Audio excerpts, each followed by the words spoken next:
start talking about that. Where's the 2 from? Yeah, for omega. The radius. Is it? That length right there. Was this the 2 you were talking about? Yeah. Yeah.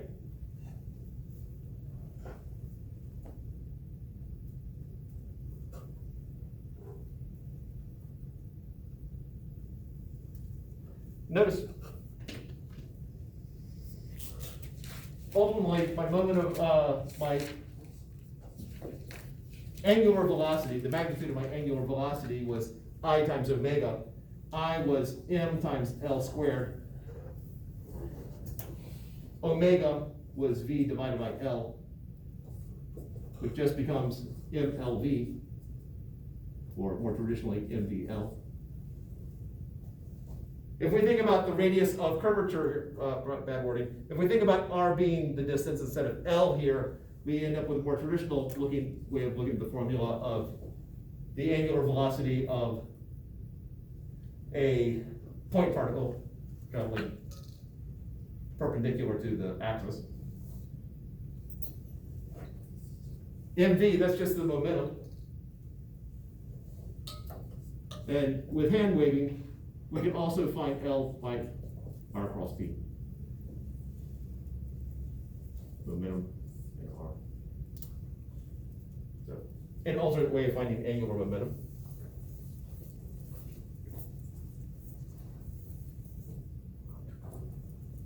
All right, so let's figure out what IFRP is.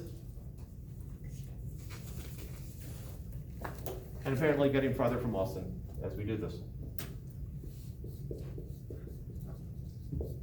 So how do we find the moment of inertia? The piece of putty has now hit this, it is stuck to it, and the thing is going to start to move. So what is the moment of inertia of our rod putty system? Or how would you find it?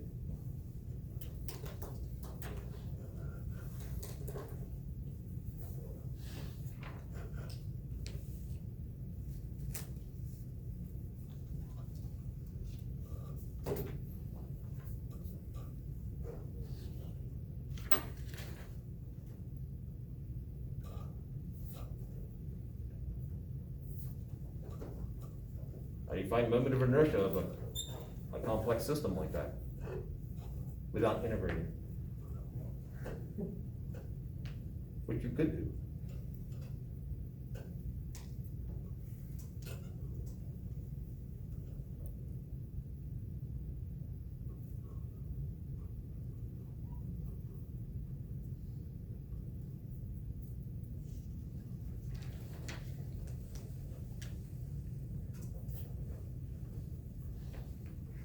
Would it be 1 over 12 ml squared? Then it's V over R? Or no? You were ignoring the piece of, you're ignoring 2 things there. One of them is the piece of putty. And the other one, the formula you gave me is for a thin rod rotating about its center.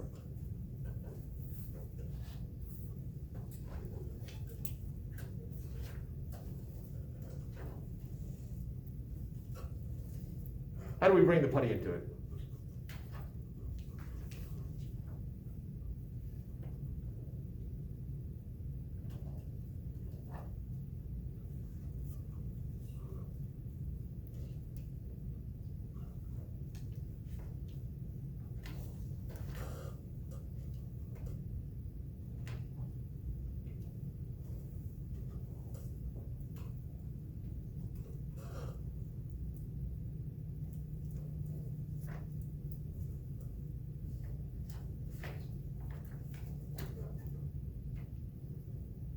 So you would, there's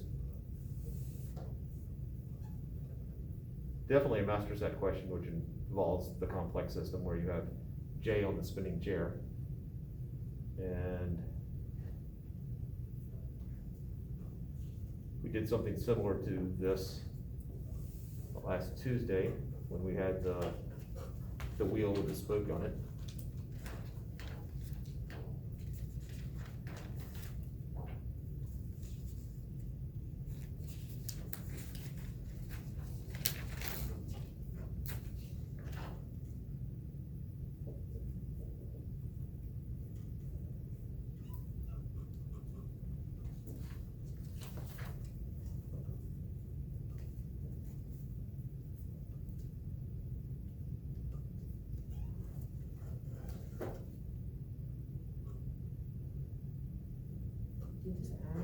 Yes.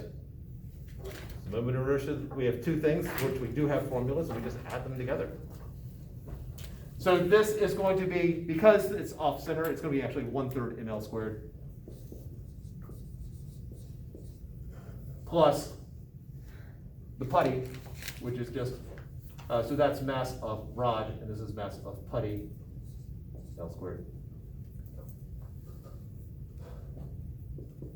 So 1/3 times 3 times 2 squared plus 1 times 2 squared, which ends up being 8 kilogram meter squared. So that's equal to 8 times omega final.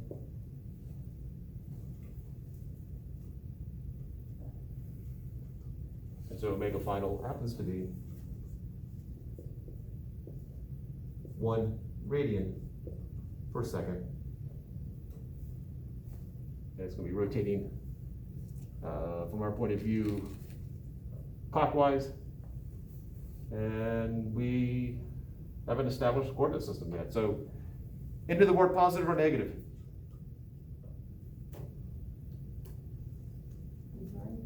Into the board, positive or negative? Okay. You don't have to put a question mark in there, just state it emphatically. That's positive direction, and so positive. Positive 1 radian per second.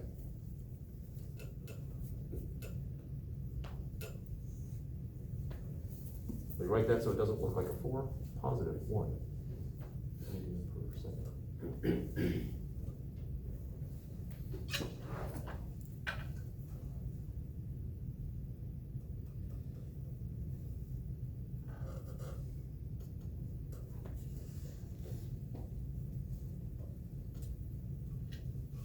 So when we have done the labs with the projectile launcher, and we basically shoot it out and we see how far out it goes, and from that we shoot it horizontally out, figure out how far out it goes when it falls a certain distance, and we calculate the initial speed based on that. This is very similar to that, except this is known as a ballistic pendulum. You basically shoot it horizontally, it hits something which then carries it up. Basically this. This is what we're doing now. These were the projectile launchers before we got the new ones. And there's a piece broken off, so it's not actually going to stick in it.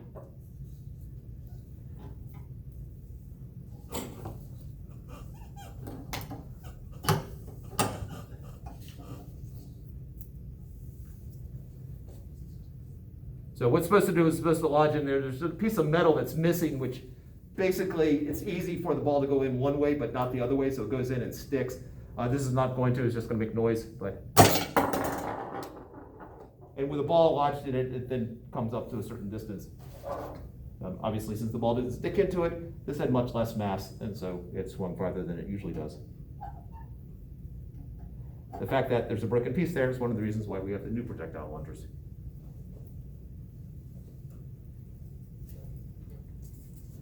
All right, so let's figure out that second piece. How high up does it go, or to what angle? So once it launches, once it is launched in there and gets stuck. So we have the before problem, which we've done. Now it's the after problem.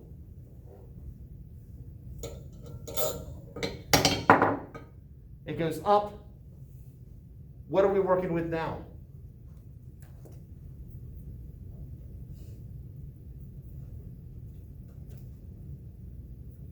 What's the physics principle that's going to guide us?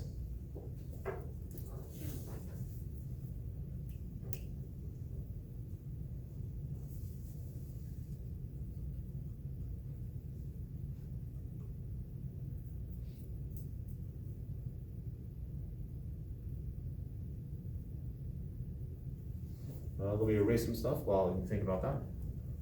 Let's see, so what we have now is plenty of stuck. This was 1 radian per second.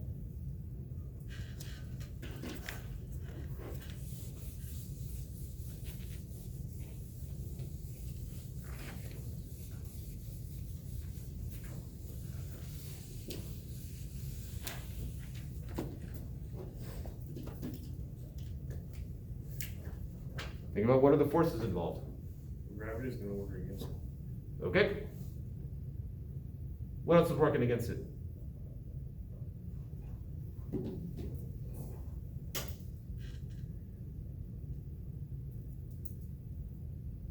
Or for it, working. Isn't there normal force right now too? Where? On the ball, where the putty stuck to? At that point, once it sticks to it, we're gonna consider putty part of the system. We're gonna call that an internal force once that happens. So it's part of the system. Yeah. Since it's like turning, is it like torque? There is torque involved. What's causing the torque? Again, this is after the ball, or after the putty is already stuck to the rod. Maybe tension and strength on the rod. That would be tension between what and what?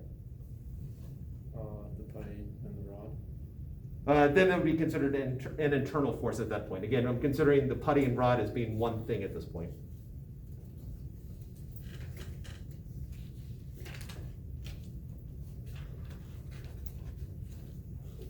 All right, we have an obvious axis of rotation here. So any forces acting at the axis of rotation aren't exerting any torque. But what is exerting torque on it once the putty is stuck to the rod? Gravity, right? And so that would mean the weight of, Okay, the weight's exerting torque. Keep going with the thinking here. Where's the physics principle? Is it the energy? The kinetic energy? You just dropping keywords here? So close. We're so close here. I think she meant conservation of energy. That's what we're going with here. If the only force doing anything on it, doing any work at all here, is the force due to gravity. oh, it's a non-conservative. Force due to gravity is very conservative. Therefore, energy is conserved. The only force there is a force up here at the hinge that is non-conservative, but it's not doing any work because there is no rotation up here. That's basically, there's no movement involved at the pivot point. So we have energy initial equals energy final. Okay. So, well, we said that perfectly inelastic collisions. Is this after the collision? Yes, this is after the collision. I was Yeah, just gonna- but before the collision to after the collision, there's definitely energy lost, but this is, the putty's already stuck Okay. and now it's moving. So we basically split it up into two problems. So this is Yes. like, okay. This is the type problem on a test, I would break it down and, I would ask, how fast is it going after the collision? And then, how high up does it go? All right, so once we've established energy is conserved here. Oops, not E. What are my two types of energy? Assuming it's not bursting into flames or exploding. Gravitational potential energy and kinetic energy. Okay, I was just going for the generic kinetic plus potential.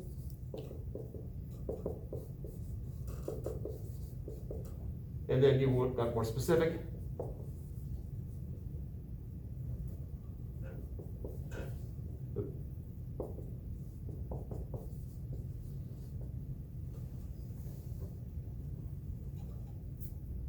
Now we're dealing with a rotating object here, a rigid rotating object.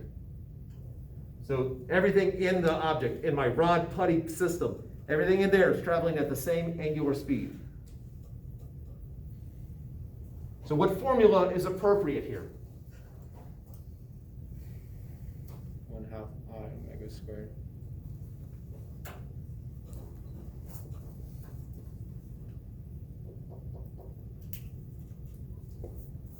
Now, we do have two separate objects here. There are two approaches that we could take. We can look at the potential energy of the rod putty system so we can figure out where the center of mass is for the rod putty system. Or we can treat the rod and the putty as separate objects as far as potential energy is concerned. Either way. So I'm tempted to treat them as, the potential energy. So we have this kinetic energy that will get translated into potential energy of the rod, potential energy of the putty. That's sort of where my mind is going at the moment. I don't know if that's necessarily simpler, but that's just what I'm thinking. If you want to find center of mass first and do it that way, perfectly fine with that too. Any preference? So we'll do this U,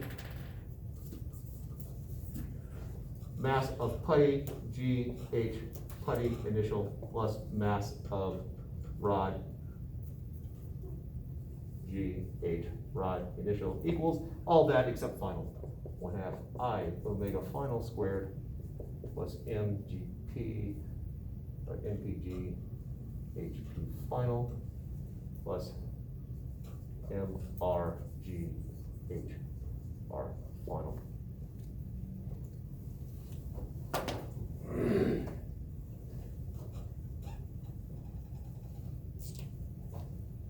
Well, we know that that's 8 kilogram meters per second. We know that's 1.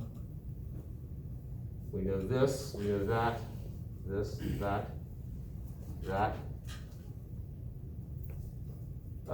know that. That.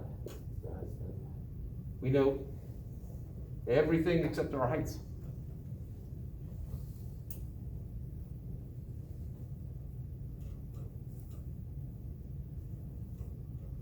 So, what's the initial height of the putty? All right, I saw someone make the hand gesture. Why is it equal to 0? Yeah. So what is the initial height of the rod? 0. Not 0. No.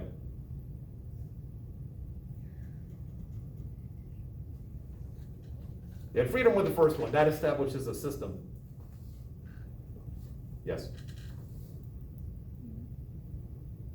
So, 1. Yeah. To the center of mass. The whole thing's 2 meters. We assume, I didn't write it, read my mind next time. It's a uniform rod. The mass is located at the center. And so this is 1, that's 10, MR is 3. That's still 8. What's our final angular speed? Should be 0. Should be 0. Because we're seeing how high up the thing goes. In other words, at what point does it stop? So that's 0. Mass of putty is somewhere around there, 1. G is 10. We don't know that. And this is 3 and 10. So we've now broken this down into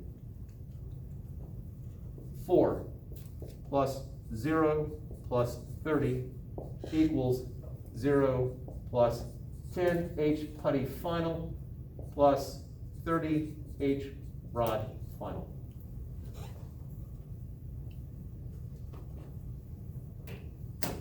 $34 equals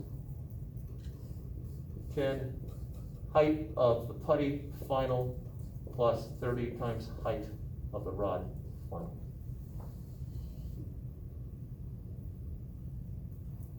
Obviously, we have one equation and 2 unknowns, so we need to somehow connect it. But one other question for you, what are the units of this 34?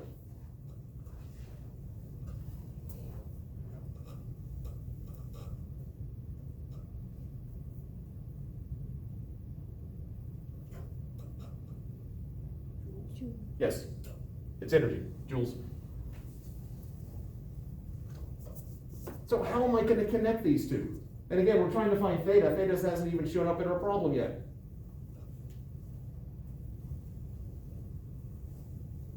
So it's going to go up to some like that, some angle theta.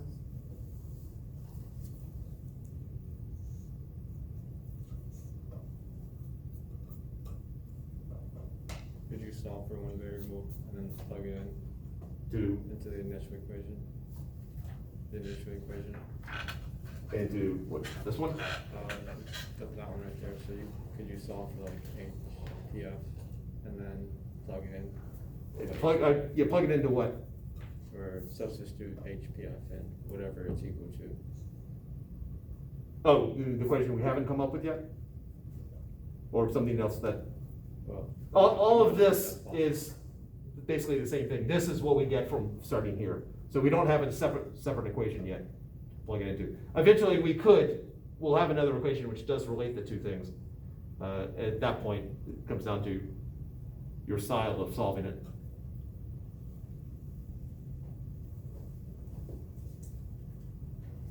Let's get some room here.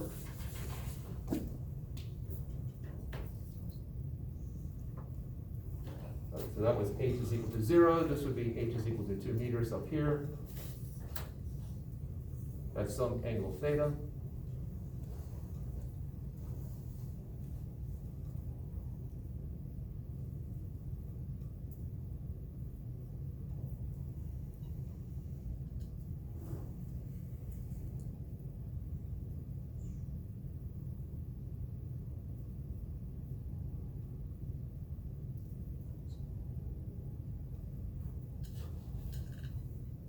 I guess HPF, that's the height of the putty final, and assuming that's the center right there, that's 8 of the rod final.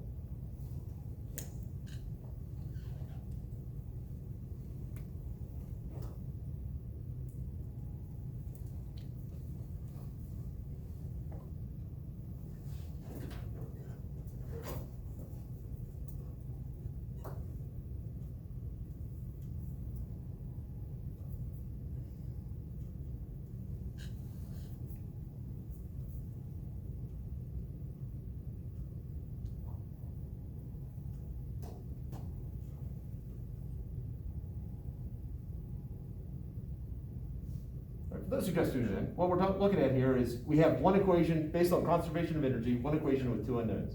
We need some equation which is going to relate the height of the putty, final height of the putty, and the final height of the rod.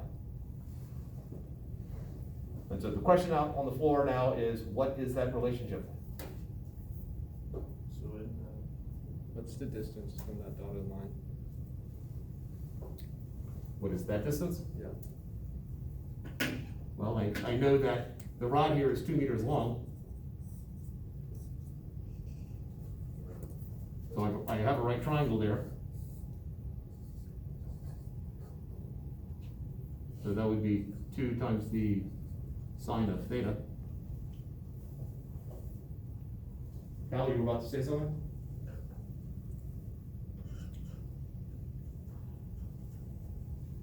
what? Don't be a distance between.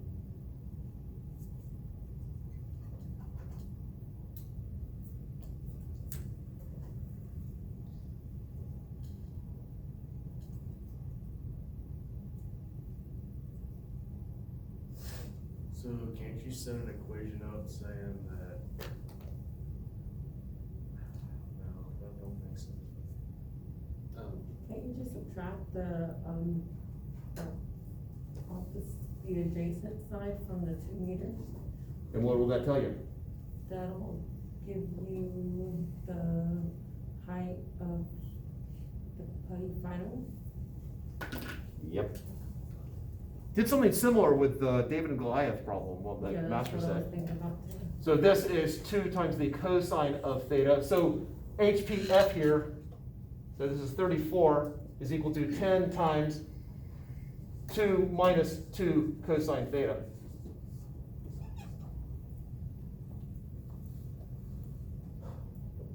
Plus 30 times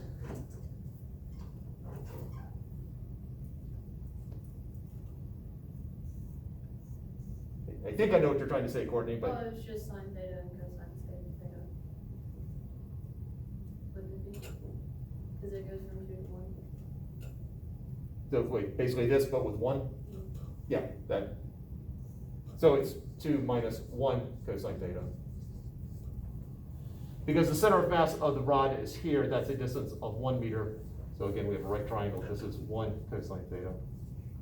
So it's 2 minus the 1 cosine theta. And now we're cooking. We got one equation, one unknown. Fortunately, we don't have sine and cosine, we just have cosine, which makes it a whole lot simpler. No quadratic formula involved here.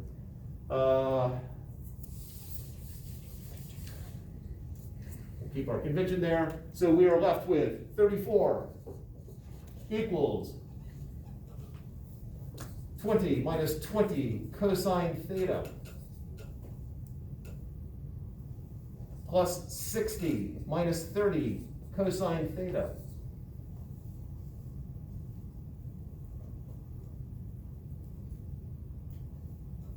So we end up with 34 equals 80 minus 50 cosine theta. And real close to coming up with an impossible answer here. Negative 46 equals negative 50 cosine theta. So 0.92 is equal to cosine theta. Theta is equal to the arc cosine of 0.92. Oh, okay, no, I'm on the other end of the spectrum. It's going to be a very small angle. 23. 23. Say 10 degrees? 23. 23? Yeah.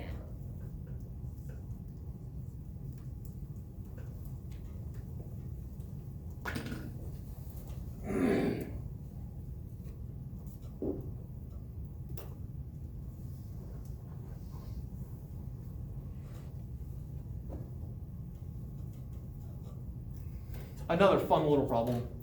And it's slightly more complicated. Just think back to where we were a couple months ago. This is obviously far more complicated than what we were doing.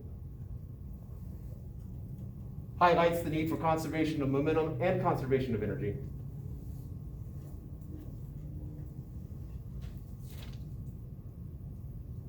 Questions to hear? For the moment of inertia, when it's rotating not about its center of mass, is it always going to be 1/3 ml squared? 1/3 ml squared is for a rod rotating about the end. Okay. So if it's not rotating about the end, it's going to be some other number. 1/12 if it's rotating about the center, 1/3 about the end, and then, if it's somewhere between the middle and the end, then the fraction will be something between 1/3 and 1/12.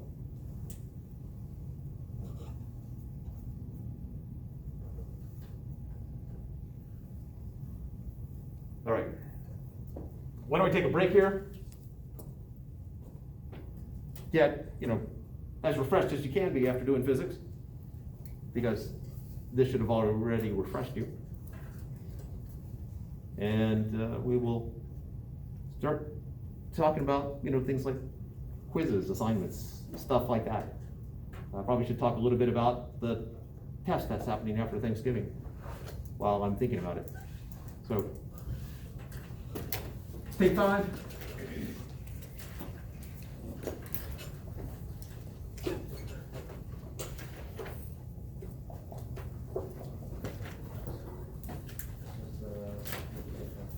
Oh.